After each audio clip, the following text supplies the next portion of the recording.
ಸಿಂಹರಾಶಿ ಒಳ್ಳೆಯ ಕೆಲಸಕ್ಕೆ ಸಮಯವನ್ನು ಉಪಯೋಗಿಸ್ಕೊಳ್ಬೇಕು. ಇಲ್ಲದೇ ಇದ್ದರೆ ಸಮಯ ವ್ಯರ್ಥವಾಗತ್ತೆ, ಹಾಳಾಗಿ ಹೋಗುತ್ತೆ ಅನ್ನುವಂಥದ್ದು. ಸ್ಪರ್ಧಾತ್ಮಕವಾದಂತಹ ಪರೀಕ್ಷೆಗಳಲ್ಲಿ ನಿಮಗೆ ಸ್ವಲ್ಪ ಗೊಂದಲವಿರುತ್ತೆ. ಆ ಗೊಂದಲಗಳನ್ನು ನೀವೇ ದೂರ ಮಾಡಿಕೊಳ್ಬೇಕು. ದೂರ ಮಾಡಿಕೊಂಡು ಸರಿಯಾದಂತಹ ವಿಚಾರವನ್ನು ತಿಳಿದು ನಿಮ್ಮ ವಿದ್ಯಾ ಅರ್ಹತೆಗೆ ಯಾವುದು ಯೋಗ್ಯವೋ ಯಾವುದು ಸೂಕ್ತವೋ ಅದರಲ್ಲಿ ನೀವು ಪ್ರಯತ್ನವನ್ನು ಮಾಡಿ ಯಶಸ್ಸನ್ನು ಕಾಣಬಹುದು. ಕೋಪ ಹೆಚ್ಚಾಗಿರುತ್ತೆ, ಆದರೆ ಕೋಪವನ್ನು ಯಾರ ಮೇಲೂ, ಯಾವ ಪದಾರ್ಥದ ಮೇಲೂ, ಯಾವ ಪ್ರಾಣಿ ಪಕ್ಷಿಗಳ ಮೇಲೂ ಕೂಡ ತೀರಿಸಬಾರ್ದು. ಅನರ್ಥವಾದೀತು, ಎಚ್ಚರಿಕೆ. ಅಭ್ಯಾಸ ಮಾಡ್ತಾ ಇರತಕ್ಕಂತಹ ವಿದ್ಯಾರ್ಥಿಗಳಿಗೆ ಬಹಳ ಉತ್ತಮವಾದಂತಹ ಸಮಯ ಇದು.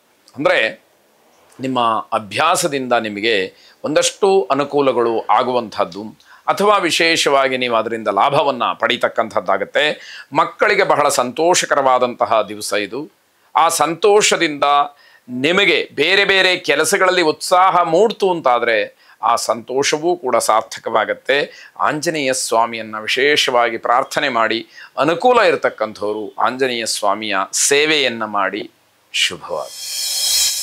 ಕನ್ಯಾ ರಾಶಿ ಮನುಷ್ಯನಿಗೆ ಎಲ್ಲ ರೀತಿಯಿಂದಲೂ ಅನುಕೂಲತೆಗಳು ಇದ್ದರೂ ಕೂಡ ಮನಸ್ಸು ಶುದ್ಧವಾಗಿಲ್ಲ, ಮನಸ್ಸು ಪರಿಶುಭ್ರತೆಯನ್ನು ಕಾಪಾಡಿಕೊಂಡಿಲ್ಲ ಅಂತಾದಾಗ ಒಂದಷ್ಟೆಲ್ಲ ಅನರ್ಥಗಳಾಗುವಂಥದ್ದು. ನಿಮಗಿಂತ ಕಿರಿಯರು ಯಾರಾದರೂ ಹೆಚ್ಚಿನ ವಿದ್ಯಾಭ್ಯಾಸವನ್ನು ಮಾಡಿದರೆ, ಪ್ರಗತಿಯನ್ನು ಸಾಧಿಸಿದರೆ ಅದನ್ನು ನೋಡಿ ಸಂಕಟ ಪಟ್ಕೊಳ್ತಕ್ಕಂತಹ ಸ್ವಭಾವ ನಿಮ್ಮದಾಗಿರುತ್ತೆ. ಅಂದರೆ ಆ ಹೊಟ್ಟೆ ಕಿಚ್ಚು, ಭಗವಂತ ನನಗೆಲ್ಲ ಏನು ಅನುಕೂಲ ಮಾಡಿದಾನೆ ಅನ್ನೋದಕ್ಕಿಂತಲೂ ಹೆಚ್ಚಾಗಿ ಬೇರೆಯವರಿಗೆ ಕೊಟ್ಬಿಟ್ನಲ್ಲ ಅಂತಕ್ಕಂತಹ ಭಾವನೆ, ಆ ಒಂದು ನೀಚ ಬುದ್ಧಿ ನಮ್ಮಲ್ಲಿ ಯಾವಾಗಲೂ ಕೂಡ ಜಾಗೃತವಾಗಿರುತ್ತೆ. ಅದನ್ನು ದೂರ ಮಾಡೋದು ಹೊರತು ನಮ್ಮ ಆತ್ಮೋದ್ಧಾರ ಅಂತಕ್ಕಂಥದ್ದು ಆಗೋದಿಲ್ಲ ಅನ್ನುವಂಥದ್ದು.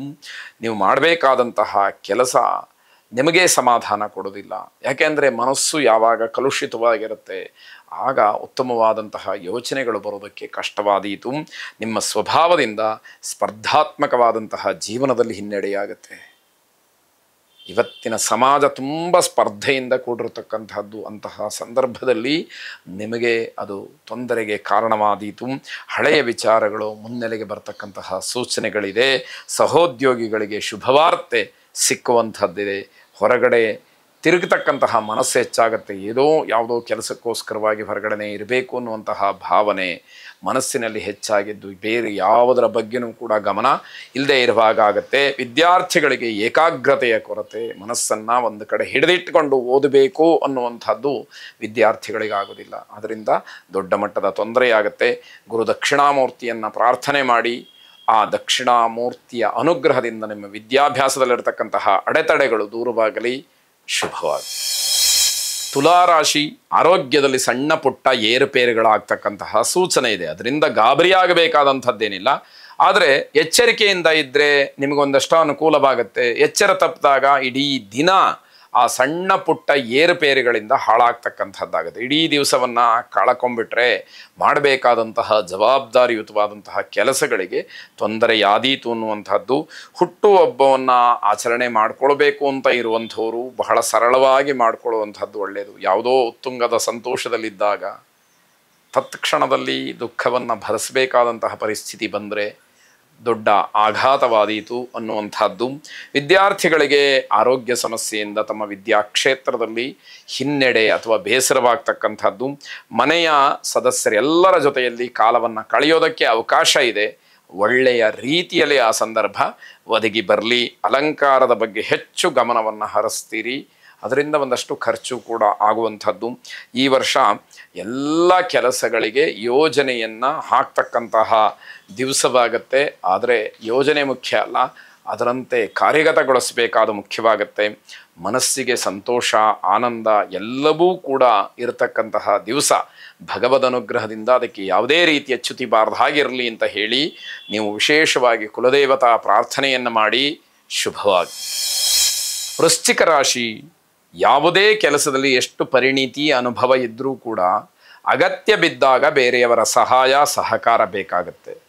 ಬೇರೆಯವರ ಸಹಾಯ ಸಹಕಾರ ಸಿಕ್ಕುವಂತಹ ಸಮಯದಲ್ಲೂ ಕೂಡ ಯಾವುದೋ ಒಂದು ವಾಮಮಾರ್ಗದ ಚಿಂತನೆಯಿಂದ ನಾನೇ ಎಲ್ಲ ಮಾಡಿಬಿಡ್ತೀನಿ ಅಂತಕ್ಕಂಥದ್ದು ನಿಮಗೆ ತೊಂದರೆ ಆಗಬಹುದು. ಹಾಗಾಗಿ ಯಾರ ಅಗತ್ಯತೆ ಇದೆ, ಯಾರು ನಿಮ್ಮ ಜೊತೆಯಲ್ಲೇ ಕೆಲಸ ಮಾಡ್ತಾರೆ, ಅವರ ಸಹಕಾರವನ್ನು ಪಡ್ಕೊಂಡು ನಿಮ್ಮ ಕೆಲಸವನ್ನು ಮಾಡಿ ಶ್ರೇಯಸ್ಸು ಯಶಸ್ಸು ನಿಮಗೂ ಸಿಕ್ಕಲಿ, ನಿಮ್ಮಿಂದ ಅವರಿಗೂ ಸಿಕ್ಕಲಿ ಅನ್ನುವಂತಹ ಭಾವನೆ.